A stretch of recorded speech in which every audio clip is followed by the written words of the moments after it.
শিক্ষার্থীদের আন্দোলনের মুখে রাজশাহী বিশ্ববিদ্যালয়ে শিক্ষক কর্মকর্তা কর্মচারীদের সন্তানদের পোষ্য কোটায় ভর্তির কার্যক্রম স্থগিত করেছে কর্তৃপক্ষ। রাত ১টার দিকে জরুরি সিন্ডিকেট সভায় পোষ্য কোটা ভর্তির কার্যক্রম স্থগিত করা হয়। পোষ্য কোটা বাতিলের দাবিতে শনিবার বিকেলে উপাচার্য মঈনুদ্দিন সহ কয়েকজন শিক্ষককে প্রায় ৭ ঘণ্টা অবরুদ্ধ করে রাখেন শিক্ষার্থীরা। তারা উপাচার্যের বাসভবনের সামনে বিক্ষোভ করেন।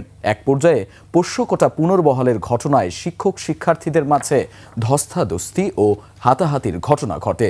এতে কয়েকজন আহত হন। কোটা বাতিলের প্রতিবাদে আজ কর্মবিরতির ডাক দিয়েছেন শিক্ষক কর্মকর্তা কর্মচারীরা।